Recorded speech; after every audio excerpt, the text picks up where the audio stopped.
Gamers put their skills to good use in a recent fundraiser in Lloydminster. Our Callan Dunlop has more on Extra Life. Held at Babs Gaming, Extra Life is a 24-hour game-a-thon charity event which has raised over $100 million since its inception in 2008.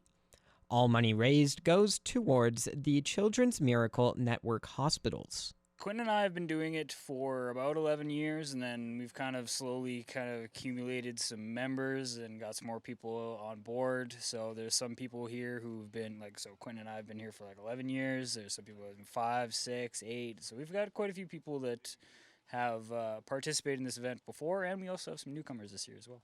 Each year, Extra Life strives to make the experience unforgettable for participants, with achievements, apparel, and loyalty rewards to fuel them for 24 hours.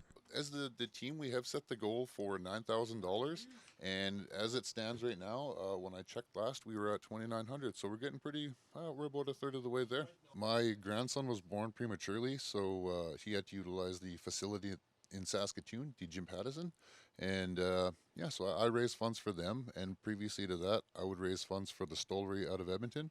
And someone like myself had to utilize the facility as I was also born premature. Callan Dunlop, Primetime, local news. Thomas Wildman joins us now to tell us a little bit more about what's coming up in the weather. It's pretty nice, except for the clouds. Yeah, so, we're feeling that wind that we all know very well here in Lloydminster, but it could be a heck of a lot worse as we're now quite a ways into November and looking to get a little bit better as the week goes on. But as we can see here with the almanac, we are well above the usuals right now as we are sitting at a nice high of 2 degrees today with our normal around 4 degrees. That's usually... we have the high around 2 degrees with the low around -4. Our normal is a little bit higher on the high of 4, but a lot lower at -7. So that's a good thing looking right now for us here in the Lloydminster Almanac. Taking a look at the current conditions right now, we're sitting at 2 degrees with that wind chill. We're not really feeling that. So we're sitting at 2, though we are feeling that humidity right now up to 96%. Of course, all of you have been feeling that rain throughout the last few days or so. Taking a look now at North Battleford, they are at about the same place as we are, 2 degrees, but they still feeling that 98% humidity. They're feeling the rain right now, and so that will continue on throughout the night here in the north central-ish region. North Battleford still at that 2 degrees. They've got a little bit worse wind chill than us, though, sitting at 1 degree right now, as we're going to be taking a look here at that 93%. Taking a look at current temperatures across the region. Bonnyville similar to us as well with 1 degree, as is St. Paul. We're looking at Cold Lake, as we mentioned, 2 degrees there. Lac La Biche up at 1. And then the further east we get out there, we see Vegreville and Edmonton both sitting at a nice 0 degrees right now, getting a little bit colder. See, going down to Vermilion, they're our hot place right now on the Alberta side at 3 degrees, and Wainwright and Provost both sitting at 2 degrees. Now we'll take a look at your Saskatchewan side. On the Saskatchewan side up top, Aller-Cross is sitting at 0 degrees with Pearslin at that 1 degree, and then we've got a lot of guys at the 2 degree area with Green Lake, Meadow Lake, and St. Walburg, and that's going to stay around with Maidstone and North Battleford at 2 as well, with Macklin also being at that 3 degrees. Now taking a look at tonight's forecast in Lloydminster, we'll get down to that -3 as mentioned, and there's going to be possibly a little bit of snow at times, but not a lot of accumulation, the same thing we've been feeling with that rain snow that we've been seeing here for the last few days, where it'll come down, but it will melt away, but will just be a little wet throughout the rest of this coming week. North Battleford is going to be pretty much the same, except there might be a chance that you'll see about 1 centimeter of snow coming down, so you might have to grab out the shovels, though it won't be a big shoveling job that you guys will have to do out there at North Battleford. And in Cold Lake, they're sitting at -2. Lots of clouds there over there, though, and there's going to be a little bit of snow, but like us, probably not going to see that accumulation as well. So now we'll take a look quick at the 3-day forecast coming up here this week. For Wednesday, we've got a 41% chance of an afternoon flurry, and it's going to be quite windy tomorrow. We're going to be getting down to that -6 point, but it's going to be nice and warm at 3 degrees. Thursday, we'll see it'll be partly sunny, down a little bit colder at 1 degree, and then on Friday, we'll see some nice warmer weather with 4 degrees and a low of -5. Taking a look at the rest of the 7-day forecast, we'll see on Saturday, it's going to get a little bit warmer there with 6 degrees, and on Sunday it's 7, but we're going to see those clouds come in as we look into next week. But that will do it for this look at the weather. We will have some more news headlines coming up in a bit.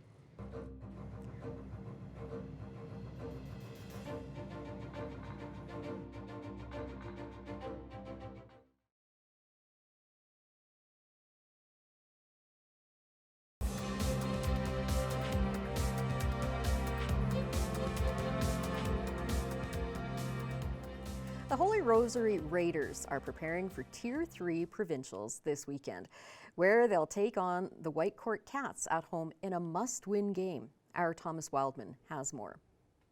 The first day of practices for this very important week for the Raiders saw them inside the Synergy Vault, starting with a film study and some practice indoors on a foggy evening. It's a team we've never played before, so we have to figure out what they're running on offense and try to set up a defense to match it. And on the offensive side of the ball, it's just sort of going back to the basics of what we do well and reteaching a few things and focusing on how we can move the ball and be successful that way. The team is very excited for provincials and playing at home once again in must-win football. It's very exciting. It's quite an honor to have that your season keep going, because I know a lot of teams in the province are done already. So just to keep playing and be at home it's great. With this being the twilight of the season, some grade 12 players are looking at their final games of their high school career. It's been good. I got really good coaches that gave me the opportunities to really show myself, and it's been a lot of fun, a lot of good friends and stuff I've played with, and then it's just been a really good experience all around. The Raiders will take on the Whitecourt Cats at Holy Rosary this Saturday at 1 o'clock. Thomas Wildman, Primetime, local news. And Thomas is back to tell us a little bit more about the weather, and hopefully the nice conditions continue for the the football game this weekend.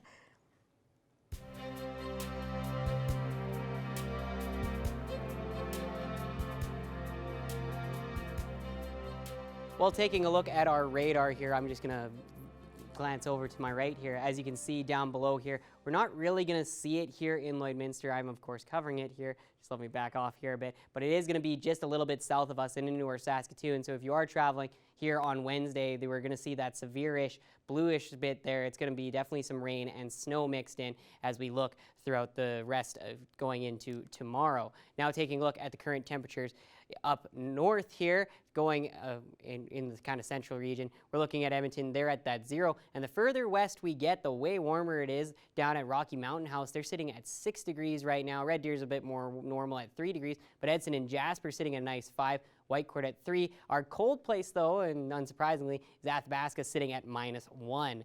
Going now into the Saskatchewan side, looking here, we got Meadow Lake, North Battleford at that 2 degrees. Prince Albert sitting at a colder 0, and then Melfort sitting at a low -2, so they're definitely going to be feeling it, as Saskatoon is sitting at that 1. But as I mentioned, we might be seeing some colder temperatures there as time goes on. Looking now in the Saskatchewan side here, Uranium City and Lelouch are sitting at 0 degrees, as is Buffalo Narrows. Stony Rapids at 1 degree, and then we're getting a little bit colder there as we head over to Flin Flon at -1. Then on the Alberta side up north, High Level is sitting at -2, Fort Chipewyan at -1. But then as we get a little further down south, Fort McMurray, Peace River, and Slave Lake all sitting at 3 degrees, with Grand Prairie at that 4 as mentioned. Now taking a look at your school day forecast here in Lloydminster. The morning, it's going to be a little bit chilly, so make sure you're wearing your gloves and toques, young ones. It's going to be -3, though we are going to be seeing some sun. That's going to get a little bit better as you head into your first recess at -1 degrees there. Lunchtime will be sitting up at that 2 degrees, and that should handle out until the afternoon and evening at 2 degrees to finish out the day. Then looking at tomorrow's forecast for North Battleford, they're going to be quite nice as well, sitting at a nice 4 degrees, though they will be seeing a little bit of wind out there to our neighbors in the deeper part of Saskatchewan. Out west in Cold Lake, though, they're not going to be as pretty there, as they are going to be at 2 degrees like us, but it's going to be a little bit breezy there, and they're going to see some sun with that cloudiness turning into possibly a flurry in the afternoon. Now we'll take a look quickly at your travel forecast. Meadow Lake is going to be sitting at -1 tonight, as is La Crosse. And then we're seeing Provost and Paradise Hill sitting at -3, with Bonnyville sitting at -2. Traveling a little bit further away, Murnum at -3, with Unity and Wainwright at -4, Pearson at -2, and for those heading down south, Calgary sitting at actually very nice -1, being a little bit mainly clear. Meadow Lake tomorrow is going to be sitting at a nice high at 3, with Provost sitting as one of our highest at 5 degrees. La Crosse being a little colder there at 1 degree and seeing 2 to 4 inches of snow, unfortunately. Now looking at a further away here, Murnum sitting at 2 degrees, as is Pierceland. Unity and Wainwright being nice and sunny at 4 degrees, though they will be seeing a little bit of wind and a bit breezy. And Calgary going to be sitting at a nice 6 degrees, a little bit partly sunny. But now we're just going to take one more quick look at the 7-day forecast. As we mentioned, that game on Saturday, they're going to be seeing somewhere in between that 6 and -2 as we sit around 1 p.m. Then on Sunday, we're going to see a nice 7 degrees, a low of -3 there on that. And then as we go into Monday and Tuesday, it's going to be getting quite a bit cloudier there, with a low of 5 degrees, with a high of 5 degrees and a low of 3 degrees. But that's going to do it for this second take a look at the weather. We will have some more news updates coming up after the break.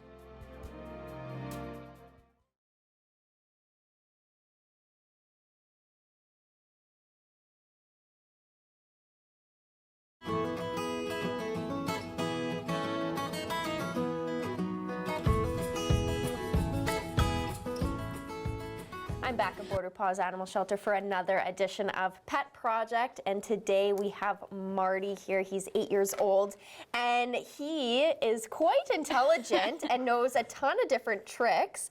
But let's start off with his story and how he came to the shelter. Yeah, so he actually came in with a friend, and they weren't super bonded, so she's already gotten a home, but now Marty's looking for a home of his own. They came in from the City of Lloyd bylaw officers, and he's been here since the end of September. So he's ready to go for a home. He's been neutered. He has all his vaccinations. We are looking for a home, preferably either where he's the only pet or where you're going to bring your dog in to meet him first. So he's a really nice dog, and if he's introduced properly and has another calm partner in crime, he'd be fine. We're recommending he go to a home with older kids, just because he can sometimes get nippy if he's in a mood, but he's really sweet and well trained, as you can see. He really likes showing off his tricks. Can you shake? Good boy. Yes. Good job. And he really likes to perform and is eager to please and definitely food motivated. So he'd be a great dog for someone that's looking. We would love to see him maybe go to a farm or acreage home, just because he does really like to be outside. He's really happy in our kennel spaces, outdoors, even when it's a little colder and most of the other dogs don't want to be out there. He's okay hanging out outside. So we do think he would enjoy following his owners around on the farm to do chores, or hanging out on an acreage and being outdoors with his family. Or even being in a home that people go on runs, or have a big yard in general, not so much like an acreage, but if they have a nice spacious backyard and they love exercise, I think he'd be a perfect companion, workout buddy, if you will, exactly. Which is awesome. And he does know a lot of cool tricks as well, which is awesome. So he's the perfect, I think, he's a perfect pet to have, because there's no real training that has to be done. Good boy. Which is awesome. Now, you had a PetSmart event recently. Tell me how that went and where you are cat-wise with numbers. Yeah, so we just started our week-long adoption event at PetSmart yesterday. So we're there all week long. We're going to have a lot of adoptable cats and kittens on site, and we'll also be bringing a few dogs at a time. So that goes from yesterday till this coming Sunday, the 12th. So if you are thinking about adding a pet to your home, definitely come down to PetSmart and meet some of our staff and volunteers and meet the animals. We're there from 3 to 7 today and Wednesday, and then from Thursday to Sunday we will be there from 12 to 5. So it's a really good opportunity to come out and meet a few animals while you're out and about with your family. Now, cat-wise, you are at capacity or over capacity. Yes. So I understand that you can't take in any more kittens or those who have medical needs. Tell me a little bit about that and what people should know if they do find a stray or out on the streets. So right now we are not able to intake more cats. Obviously we're doing the best we can in helping where we are able, but we're encouraging people to call before coming in. check with us, let us know that you have an animal, and try posting online first. So there's Lloyd and area missing pets that you can post to. You can call the shelter and give us a description of the animal in case their owner comes. You can stop in to have the animal scanned with a microchip, or do that at a vet office as well, just because you might be able to even rehome or like match them back to their home without even coming in, just so that we can keep our kennel space open for those that are truly in need. But right now we are at like about 4 times our capacity. We are at over 120 cats when we're technically set up to hold about 30. So it's been a lot of work. Our staff is managing very well. Luckily, we have a lot of foster homes and a lot of new fosters that have stepped up to help out, which is always ideal because it's better than them sitting at the shelter environment. It's great for them to be in a family home. Makes them more adoptable and makes it possible for us to know their personalities a little better. And we actually recently transferred out animals again to, this time it was Fort McMurray. SPCA was able to help us, so we sent 8 out this weekend. So anywhere that we can network and try and get animals into good homes and the care they need, we're gonna do that. So. And if anybody's interested in becoming a foster, we've talked about this many times. But just as a reminder, it's always good to have, if anybody would like to foster, how can they become a foster? So you can email us or go to the website, and right on, I believe it says get involved, you can go under the foster link and it'll give you the application online. So you can fill that out, or you can email us at info@borderpaws.ca or foster@borderpaws.ca, and we can send you an application that way. You are also welcome to just stop in at the shelter and fill it out in person, and then our foster coordinator will contact you, make sure your other animals in the home are up to date with vaccines if you have other pets, and that they get along with the animal you're attempting to foster, and then we will let you know where to go from there. And finally, as always, is there any donations that you're in need of, or anything specific that people can drop by? So right now, of course, we're always looking for wet cat food, good shake. And then, what else did we say? Cat litter we are in need of as well, and we do provide all of the supplies needed for fostering. So we give out cat food and food to our foster homes as well. So cat litter, canned cat food would be our main ones, I would say. And we're always looking for more leashes and things for the dogs and durable toys for the dogs to play with. And you still have those wish lists at all the pet stores in the city? Yeah, so we do have a list that we update monthly that we send out to our pet stores and all the partners in town and all the vet offices. So if you're ever interested in donating and don't know what to give, you can contact us, or you can ask at the local pet stores and they will help you choose as well. Good boy. Awesome. Well, thank you for joining me today. And Marty did a fantastic job. And he really showed off his talents well. And he's definitely not camera shy. So I have no doubt that he will find his perfect placement. Yeah, he's a nice boy.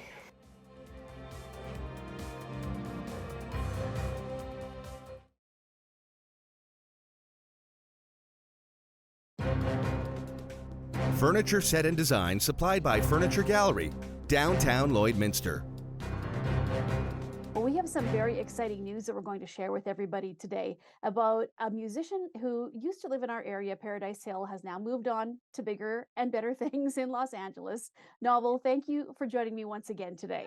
Oh my gosh, thank you for having me, Stacey. I love coming on and talking with you, and love your guys' support. Your support always means so much to me, coming from my hometown.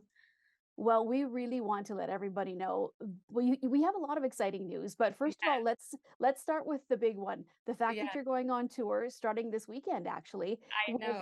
An amazing band from the 90s. I'll let you spill the beans and let everybody know who it is and what you're doing. Out. Yes, I'm going on tour with the most iconic band I grew up listening to and dancing around to, bebopping to Barbie Girl, Dr. Jones. I've been around the world. Is Aqua, the band Aqua.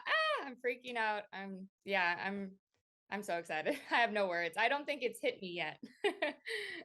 So how did this all come together? You said it happened really quickly?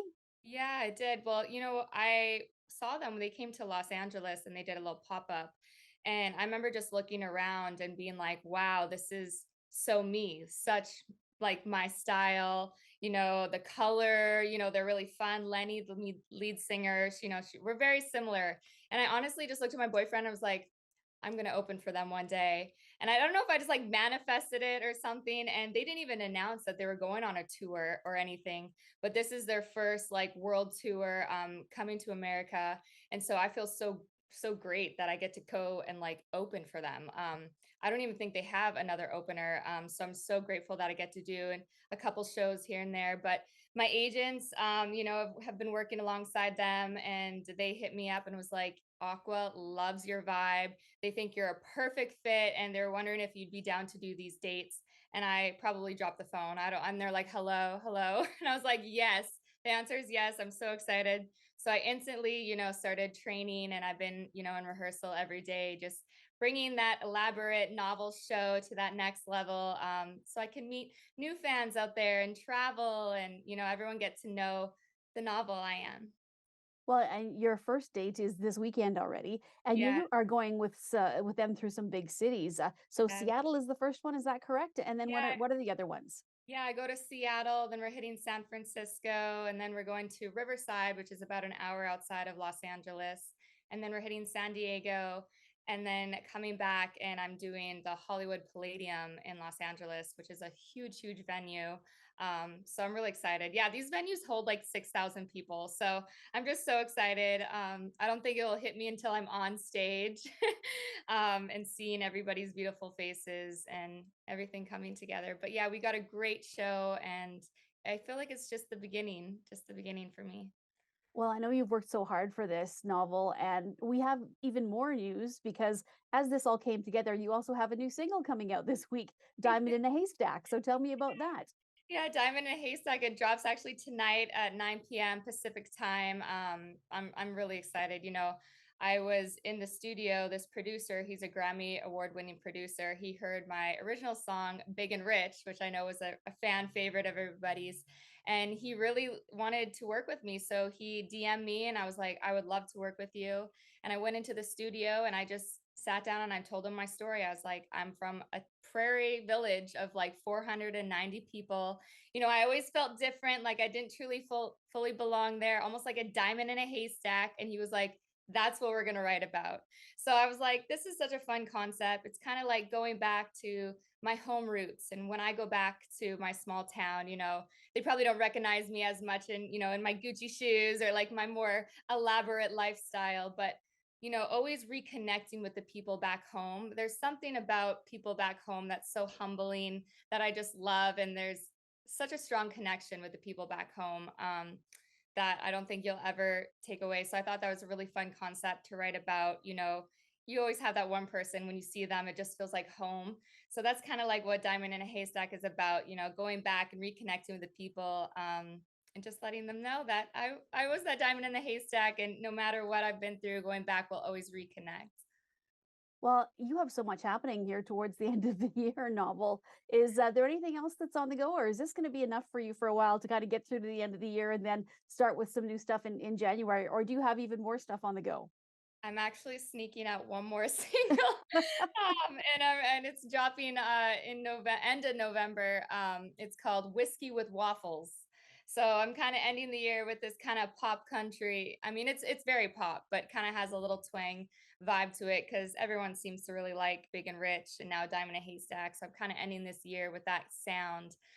But yeah, this is a really fun, kind of little Casey Musgrave vibe. I guess people has said it sounds like, but still has definitely the novel character into that. So Whiskey with Waffles will be dropping end of November. And then I'm going to go home and just enjoy my family for the holidays and then come out in the next year with some new music that I've already pretty much have finished. So I'm always like to be a little bit steps ahead to keep me excited as an artist and just keep feeding you guys fun material and getting your guys' support. It honestly really helps me because I am independent. So every share, every stream you do, it really, really helps independent artists like me. So seeing all that love and support really, really means a lot to me. Well, thank you so much for joining us. I know you have such a busy life, and we wish you the best of luck on tour with Aqua starting here this weekend. And just we know we have so much big things for you still to come, and so much on the go. So we'll chat with you again sometime after you've wrapped up the tour and maybe into the new year and see what you have planned then. So best of luck with everything, and thanks so much for always taking the time to chat with us. Thank you. Love you guys. Okay, we have one last story to talk about here today before we let you go. Ketchup maker Heinz is coming out with an interesting new flavor. The company is releasing pickle ketchup, and it is expecting to roll it out to grocery store shelves in early 2024. Heinz says 73% of Americans enjoy the taste of pickles. We'll see if it catches on, unlike the purple ketchup back in the year 2000. And Thomas, what did you think of purple ketchup? Well, purple ketchup just barely predates me, so I never actually officially experienced it, but pickle ketchup, it intrigues me. I'm not the biggest ketchup guy. I'm one of those people that has a plain hot dog, no ketchup on it. I know that is complete sacrilege to some people, same with burgers, but I don't mind ketchup on some of my food, and I actually really like myself a good dill pickle, so possibly the mixture could be the perfect thing for some really good artisan burgers. Yeah, and it's popular in a lot of other things like clamato juice. So oh yes. Could be a good thing. And that's all we have for you tonight. Thank you so much for joining us, and have a good evening.